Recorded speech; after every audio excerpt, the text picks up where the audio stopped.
마태복음 6장 13절 말씀 한 목소리로 받고 기도하고 그 다음에 자리에 앉겠습니다. 시작. 그리고 우리를 시험에 들지 않게 하시고 악에서 구하소서.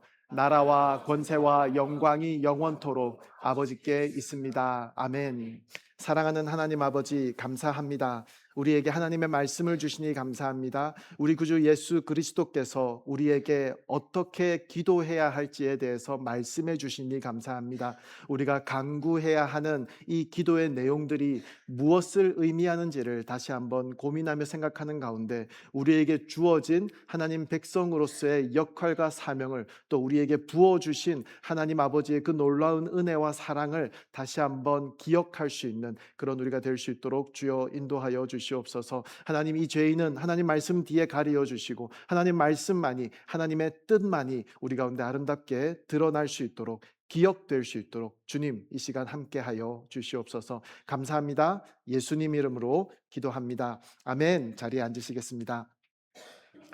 우리는 다시 주기도문으로 돌아왔습니다. 중간에 자꾸 여기저기를 막 갔다가 와가지고 그런지 몰라도 이 주기도문을 너무 오래 하고 있는 것이 아닌가 하는 그런 생각이 들기도 합니다. 얼마 안 남았습니다. 조금만 참아주시기를 바랍니다. 예수님께서는 제자들에게 기도를 가르치시면서 오늘은 악에서 구해달라라는 간구를 하라라고 가르치셨습니다.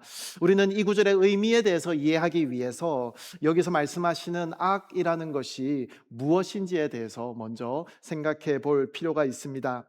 여러분, 악이라는 이 문제가 우리에게 별로 어려운 문제가 아니라면, 또 우리 힘으로 물리칠 수 있는 그런 정도의 것이라면, 혹은 우리가 분별하여서 잘 처리할 수 있는 그런 문제라면 예수님께서는 악에서 구하소서라는 이 기도를 우리에게 가르치지 않으셨을 것입니다.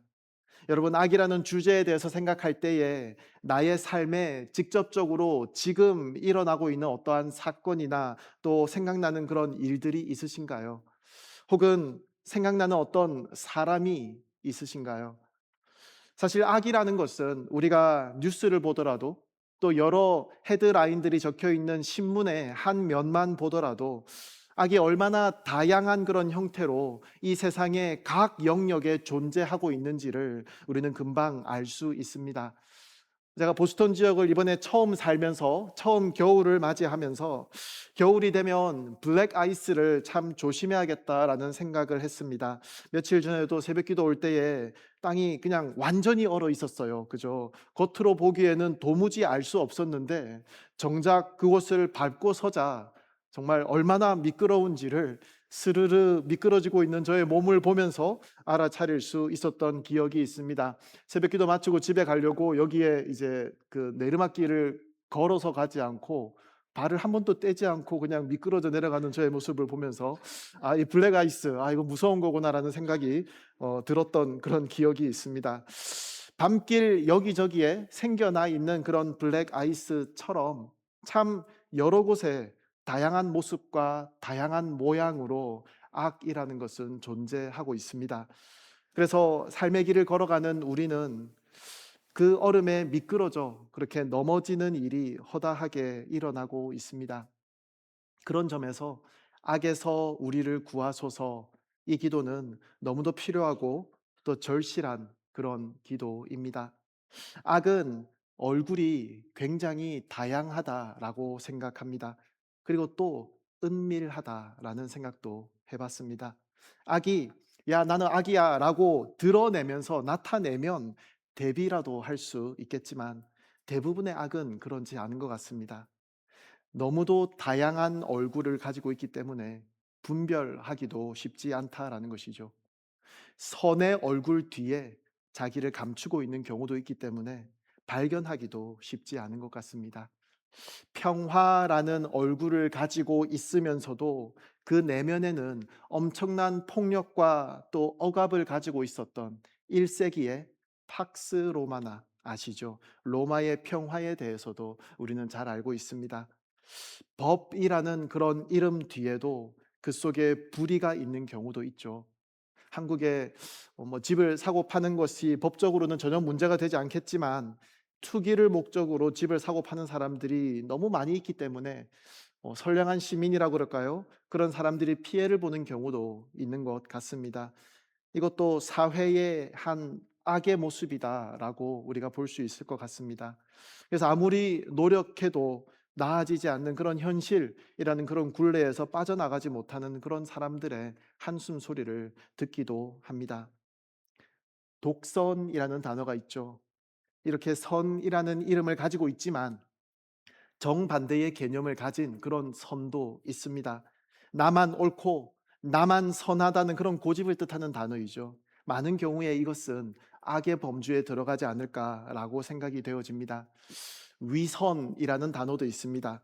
이것도 선이라는 이름이죠. 거짓된 선이라는 뜻입니다.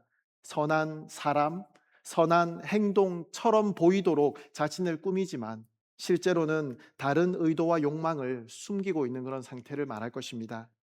예수님께서 성경에서 위선자라고 분류하는 그런 사람들을 보면 그 당시 사람들의 잣대로 생각해 볼 때에는 그래도 아마도 스스로가 그렇게 생각할 때에도 가장 선에 가까운 사람이라고 본인을 평가했을지 모르지만 예수님은 그들을 매섭게 질책하셨다라는 것을 또한 우리는 알고 있습니다. 위선도 악의 또 다른 얼굴이다라고 볼 수 있겠죠. 이처럼 악은 다양한 얼굴을 가지고 있고 은밀하게 우리가 알아차리지 못하게 존재하는 경우가 참 많이 있습니다. 악은 우리의 삶을 참으로 힘들게 만들기도 합니다. 나에게 실제로 일어나지 않은 일이라고 하더라도 악에 대한 그런 소식을 접할 때에 우리의 감정은 많이 상하게 됩니다. 화가 나기도 하고 이 어두운 세상의 단면을 확인하는 것 같아서 슬퍼지기도 합니다. 악이라고 하는 이 현실이 우리 삶의 고난의 형태로 엄습해 올 때에는 우리는 상심하기도 하고 또 괴로워하기도 합니다.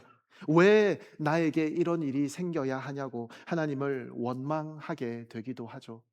특히 나는 잘못한 것이 없는데, 그리고 어느 누군가가 악한 의도를 가지고 나에게 무엇인가를 행한 것도 아닐 텐데 단지 죄가 이 땅에 들어온 것으로 인해서 일어나는 그런 일들이 있죠. 자연재해가 일어나서 그 피해자가 되기도 하고요. 사람들의 의도치 않은 그런 실수 때문에 사고를 당해서 힘들어하는 그런 경우도 있을 것입니다. 연약한 육체를 가지고 힘겨워하는 그런 일이 있기도 하고요. 병 때문에 괴로워하기도 합니다. 또 가까운 사람의 죽음을 경험하는 등 이런 상황 가운데서 우리의 무력함 앞에서 눈물 흘리는 그런 경험을 하곤 합니다. 자, 그렇다면 성경은 악이라고 하는 것을 어떻게 정의하고 있을까요? 성경에는 악이라는 단어를 사용하는 여러 가지 용례가 있습니다.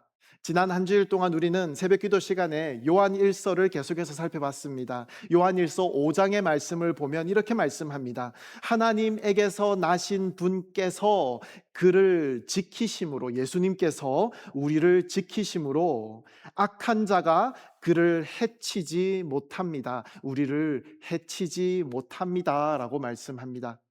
여기 나오는 악한 자는 우리를 죄 짓게 하려고 애를 쓰는, 우리가 하나님으로부터 등을 돌리게 만들려는 악한 마귀 사탄을 말하는 것입니다.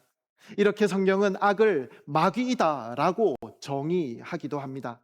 또한 시편 36편 같은 곳을 보면 다윗은 악인들의 비열한 행동들에 대해서 죄악과 속임수, 우쭐대는 자세 이런 것들에 대해서 열거한 뒤에 그는 잠자리에 누워서도 음모를 꾸미고 좋지 않은 길에 발을 내디디며 악한 것을 싫어하지 않습니다라고 말하며 이런 비열한 행동을 하는 사람들에 대한 묘사로 악이라는 단어를 사용하기도 합니다.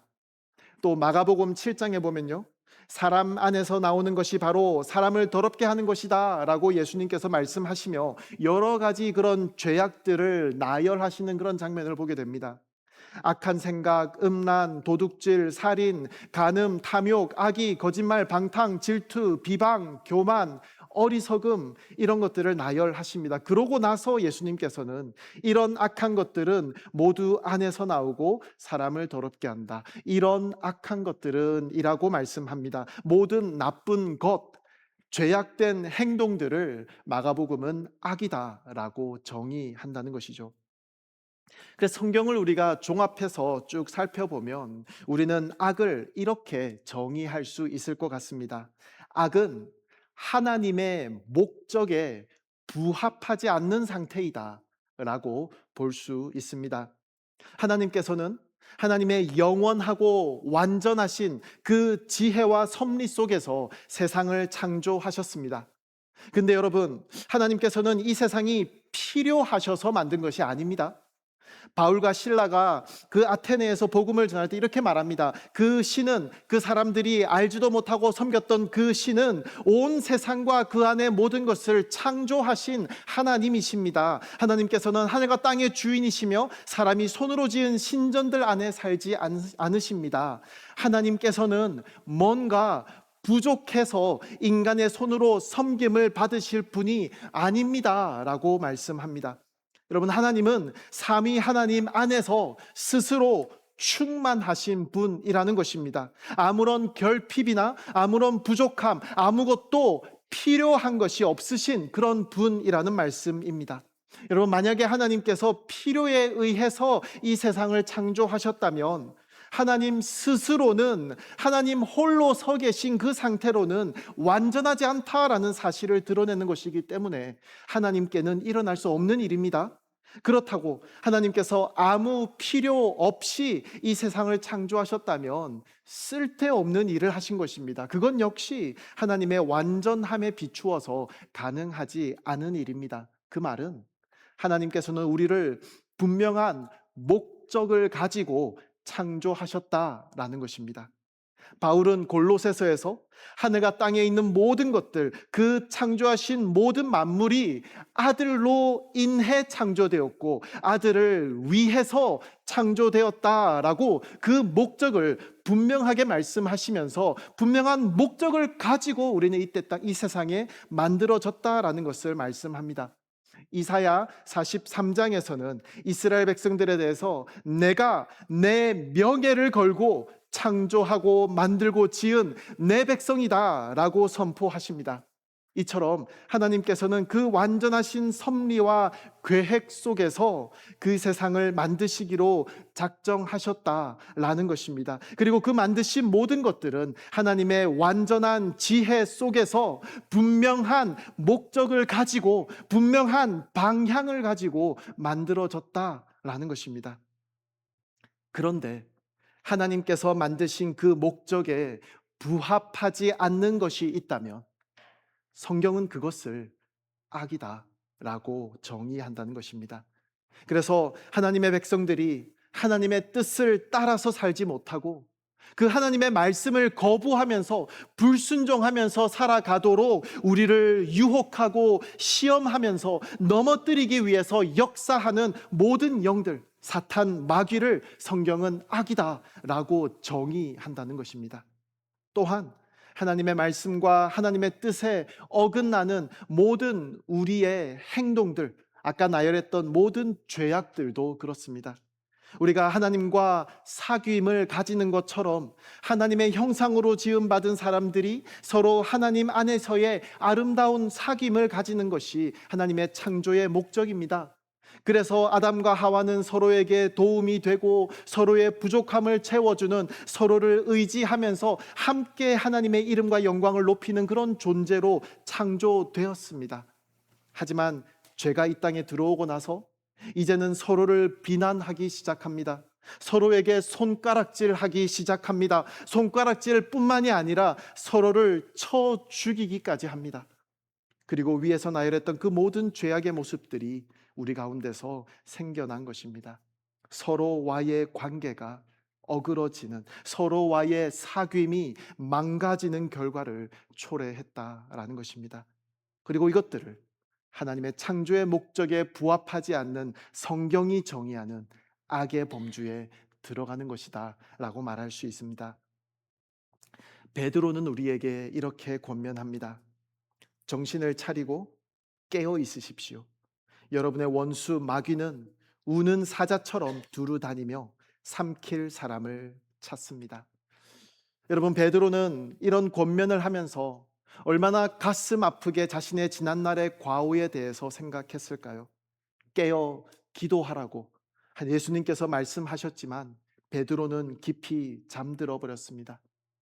예수님, 모든 사람이 주를 저버린다 해도 저는 그렇게 하지 않을 것입니다 라고 호언장담했던 그런 베드로였지만 중요한 시기에 그는 잠들어 버렸고 나중에는 자기의 안위를 위해서 두려움 때문에 3번이나 예수님을 부인했던 철저한 실패를 경험했던 그런 사람이었습니다.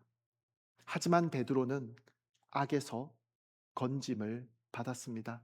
악한 마귀 사탄은 베드로를 넘어지게 하여서 다시는 일어서지 못하게 하는 것을 목표로 해서 베드로를 공격했을 것입니다. 그리고 어느 정도는 성공했다고 생각을 했겠죠. 하지만 누가복음 22장을 보면 시몬아 시몬아 보아라, 사탄이 너희를 밀처럼 체질하겠다고 요구했다. 그러나 나는 네가 믿음을 잃지 않도록 너를 위해 기도했다 라고 말씀합니다. 예수님은 다 알고 계셨습니다. 베드로가 예수님을 부인할 것을 다 알고 계셨습니다. 그리고 예수님은 베드로를 위해서 기도하셨습니다. 사탄은 베드로가 완전한 배도의 길을, 배교의 길을 걷도록 하려고, 가룟 유다의 길을 걷게 하려고 매섭게 그를 공격했겠지만 예수님께서는 그가 믿음을 잃지 않도록 기도하셨다라는 것입니다. 그래서 베드로는 결국 요한복음 17장의 표현을 빌리면 악한 자로부터 끝까지 보호함을 받았습니다. 사랑하는 여러분, 베드로를 붙들어 주셨던 그 예수님께서 지금도 우리를 위해서 누가복음 22장처럼 요한복음 17장처럼 기도하고 계신다는 것을 기억할 수 있기를 원합니다. 그리고 우리가 악에게 완전히 패배하지 않기를 위하여서 혹 우리가 넘어지게 될지는 모르지만 혹 우리가 우리의 그 인생길에서 블랙 아이스처럼 산재해 있는 그 악에 발이 걸려 넘어지게 될 수도 있겠지만 완전히 패배하지 않기를 위해서 기도하시는 그 예수님께서는 우리에게도 악에서 구하소서라고 기도하라고 우리에게 말씀하신다라는 것입니다. 여러분, 악에서 구하소서 이 기도는 영어로 Deliver us from evil입니다. Protect us from evil이 아닙니다. 악이 우리 곁에 오지도 못하도록 우리를 지켜 보호해 주세요 라는 기도가 아니라는 것입니다.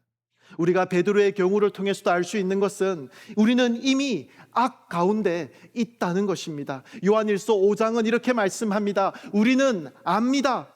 우리는 하나님께 속해 있으나 온 세상은 악한 자의 지배 아래 있습니다 라고 말씀합니다.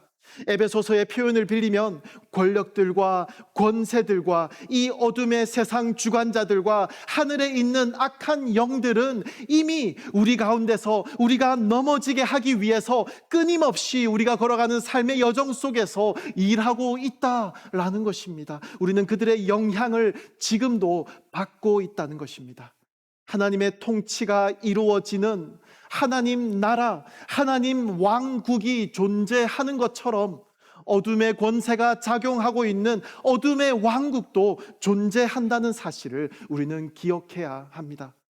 그리고 성경이 우리에게 말씀하는 것은 이 속이는 사단은 자신을 빛의 천사로 가장하고 우리에게 아주 매력적인 모습으로, 때로는 합리적인 모습으로, 때로는 내가 추구할 만한 가치가 있다고 여겨지는 모습으로 우리에게 다가온다라는 것입니다.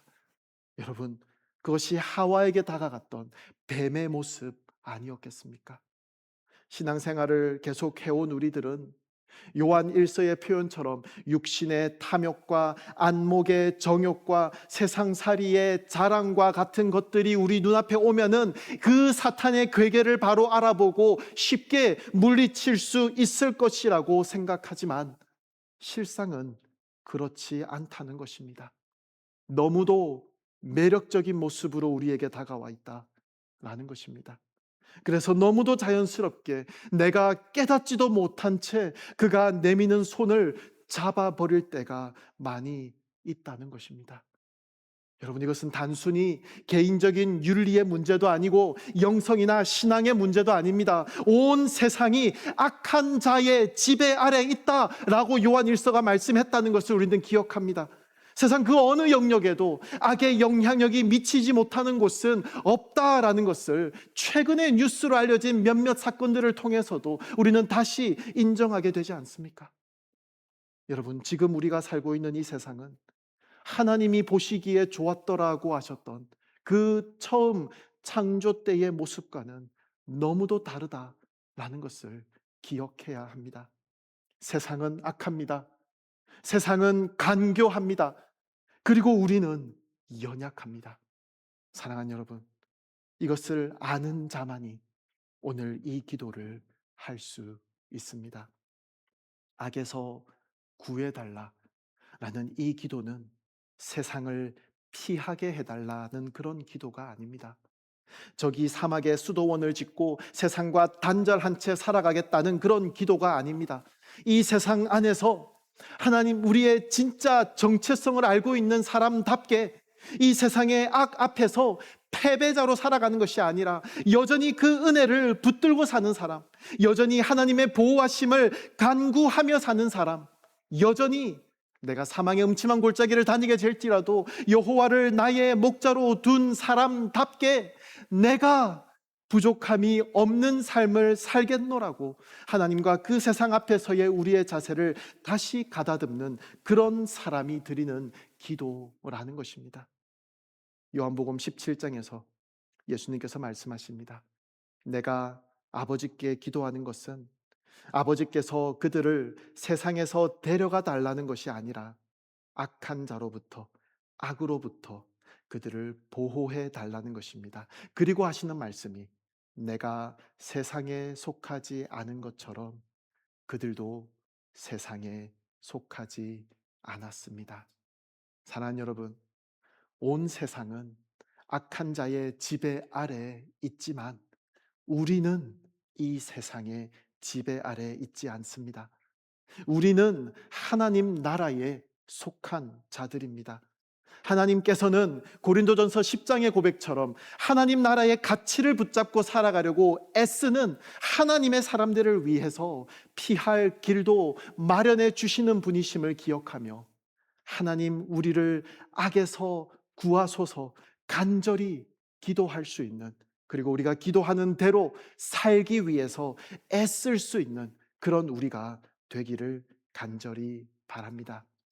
자, 여기서 이제 한 걸음만 더 들어가 보도록 하겠습니다. 제가 지금까지 말씀드린 것과 반대되는 이야기로 들릴 수도 있습니다. 한번 잘 들어보시기 바랍니다. 여러분, 성경에서 이 악이라는 단어가 처음 등장하는 장소가 어디인 줄 아십니까?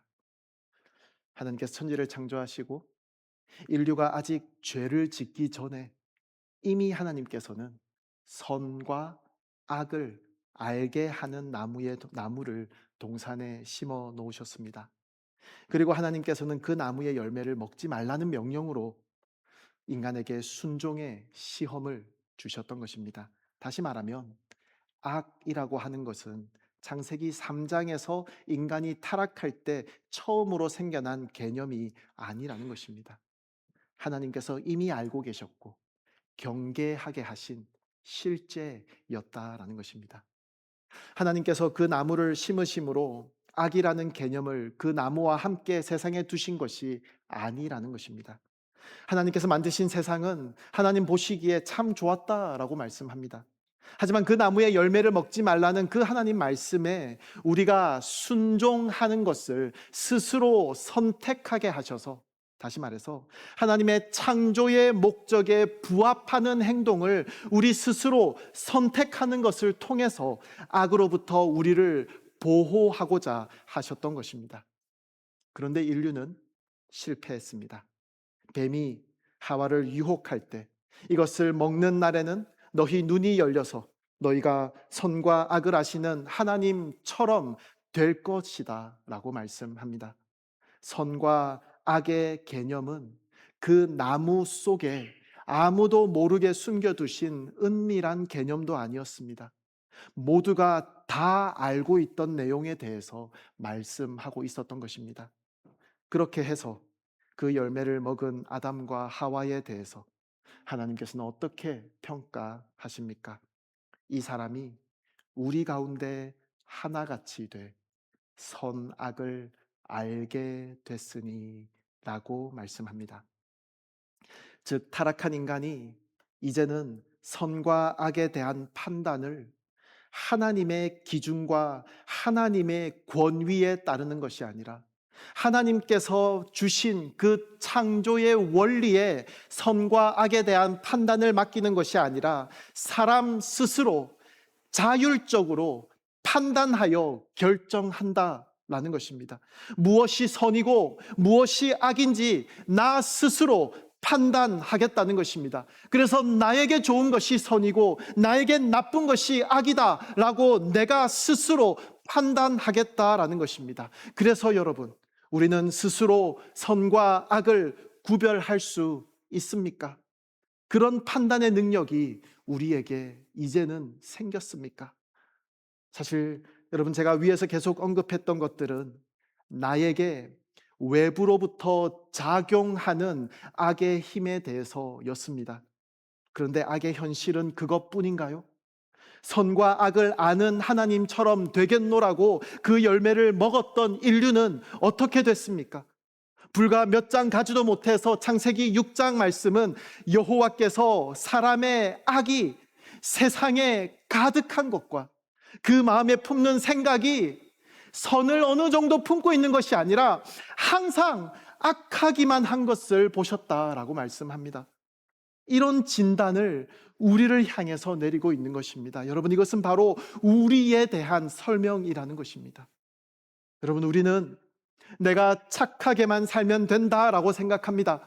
세상은 악하지만 내가 중심을 잘 잡고 하나님 말씀 잘 붙들고 윤리적으로 도덕적으로 그리스도인답게 선하게 그리고 성실하게 나의 삶을 잘 살면 된다라고 생각합니다.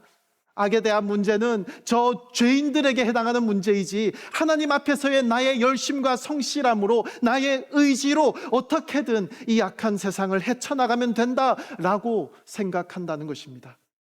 나는 항상 이 세상의 악함에 대한 잠재적 피해자일 뿐이고 나는 하나님께 나를 이 악으로부터 지켜보호해 달라고 간절히 기도해야 한다라고만 생각한다라는 것입니다. 하지만 여러분, 성경은 우리에게 그렇게 말씀하고 있지 않습니다. 우리는 선을 선택할 수 있는 능력이 없는 존재라는 것을 성경은 한결같이 우리에게 말씀하십니다. 노아의 홍수 그 이후에는 우리가 나아졌습니까? 창세기 8장에서도 우리는 어려서부터 악을 행한다라고 말씀합니다. 예레미야는 마음은 모든 것보다 거짓되고 몹시 병들어 있다. 누가 그것을 이해할 수 있겠는가? 라고 탄식하고 있습니다. 성경은 문제의 원인을 환경이나 구조에서 이 세상에서 찾지 않습니다. 단지 세상이 타락했기 때문이다 라고 우리에게 변명거리를 주지 않는다라는 것입니다. 사도 바울을 통해서 우리에게 주신 하나님의 진단은 정확합니다. 로마서 3장이죠. 의인은 없으니 하나도 없고 깨닫는 자도 없고 하나님을 찾는 자도 없다. 모두 곁길로 행해 다 쓸모없게 됐다. 선을 행하는 자가 없으니 하나도 없다라고 선언합니다. 여러분, 이것이 성경이 말하는 우리의 현실입니다. 이 악한 세상에서 나를 지켜주소서의 기도가 나에게 필요한 것이 아니라 이 악한 나를 구해주소서가 우리에게 필요한 기도이다 라는 것입니다. 여러분, 무엇이 우리를 구할 수 있습니까? 하나님 말씀을 잘 따라서 살면 됩니까? 율법은 악을 제거하는 능력이 아니라 악을 드러내는 거울일 뿐입니다. 로마서 3장 20절, 율법의 행위로는 하나님 앞에서 의롭다는 인정을 받을 육체가 없습니다. 율법으로는 죄를 깨달을 뿐입니다. 우리의 결심이나 우리의 각오, 선을 향해 살아가겠다는 강력한 우리의 의지가 우리를 구할 수 있습니까? 우리의 신앙적 열심이 우리를 바꿀 수 있냐라는 것입니다. 그 누구보다도 의롭게 살려고 노력했던, 어쩌면 행위로만 봤을 때에는 누구보다도 의로웠던 바울은 로마서 7장에서 나는 비참한 사람입니다. 이 사망의 몸에서 누가 나를 구해내겠습니까? 라며 절규합니다. 여러분, 성경은 한 번도 너희가 조금만 더 잘하면 악을 이길 수 있어 라고 말한 적이 없습니다. 성경은 오히려 우리는 스스로를 구할 수 없기 때문에 구원이 필요하다고 말씀합니다.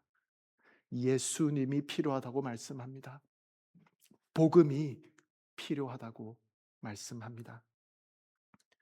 그래서 하나님께서는 우리에게 더 많은 계명을 주셔서 악을 고치려고 하지 않으셨습니다. 하나님께서는 그 아들을 우리에게 보내주셨습니다. 여러분, 십자가는 무엇입니까?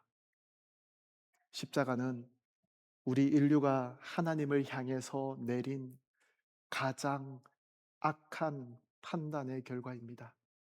그렇지 않습니까? 예수님에 대하여 그 사람을 없애시오, 그리고 바라바를 풀어주시오라고 선택했던 우리였다는 것입니다. 그 피에 대한 책임은 우리와 우리 자손에게 돌리시오라고 소리쳤던 우리였습니다. 어쩌면 그때 소리쳤던 그 사람들은 하나님 앞에서 가장 옳은 선택, 가장 선한 선택을 하고 있다고 생각하고 있었는지도 모릅니다. 하지만 사도행전은 그 사건을 이렇게 해석합니다. 이 예수는 하나님께서 정하신 뜻과 미리 아심을 따라 내주셨고, 여러분은 법 없는 사람들의 손을 빌려 그들을 십자가에 못 박아 죽였습니다. 우리는 악을 도모했지만 하나님은 그 악을 구원의 계획 안에, 하나님의 선한 그 계획 안에 포함시키셨습니다. 여러분, 십자가에서 우리의 악이 선으로 변한 것이 아닙니다. 십자가에서 악은 끝까지 악으로 드러났습니다. 그러나 하나님께서는 그 악을 통해서 그 악보다 더 크신 선을 이루셨습니다. 로마서 5장 8절이죠. 그러나 우리가 아직 죄인이었을 때 그리스도께서 우리를 위해 죽으심으로 하나님께서는 우리에 대한 그분의 사랑을 나타내셨습니다. 우리의 그 모든 악함에도 불구하고 그 십자가에서 죽으심으로, 그리고 그 사망 권세를 이기고 부활하심으로 우리 주님께서는 합력하여 선을 이루셨다라는 것입니다. 사랑하는 여러분, 악에서 구하소서라는 우리의 이 기도는 도덕적으로 조금 더 나은 사람이 되게 해달라는 기도가 아닙니다. 이 세상은 악하지만 나는 선을 선택하며 살겠습니다라는 그런 다짐의 기도가 아닙니다. 하나님, 저는 선과 악을 판단할 자격도, 악을 이길 능력도 없는 존재입니다. 이 인생은 저의 손에 맡겨지면 그 어떤 선함도 만들어낼 수 없는 그런 악한 존재입니다. 어느 한 부분이라도 나에게 나의 삶을 맡기려고 하는 것이 아니라 나의 이 악함까지도 하나님의 놀라운 구속의 계획을 이루는 데 사용하신, 이를 위해서 기꺼이 십자가의 죽음을 선택하신 예수 그리스도께 나의 모든 것을 맡기게 하여 주시옵소서. 이것이 우리의 기도여야 할 것입니다. 로마서 7장의 그 바울의 절규 뒤에 예수 그리스도를 응시하고 있었던 바울은 바로 그 다음 절에서 이렇게 고백합니다. 우리 주 예수 그리스도로 인해 하나님께 감사드립니다. 우리 성도는 악을 통제할 수 있는 사람이 아니라 악 앞에서 십자가로 도망치는 사람입니다. 그래서 우리는 오늘도 기도합니다. 우리를 시험에 들지 않게 하시고 악에서 구하소서. 이 기도는 패배자의 절규가 아닙니다. 이미 승리하신 그리스도께 자신을 맡기는 복음의 기도입니다. 함께 찬양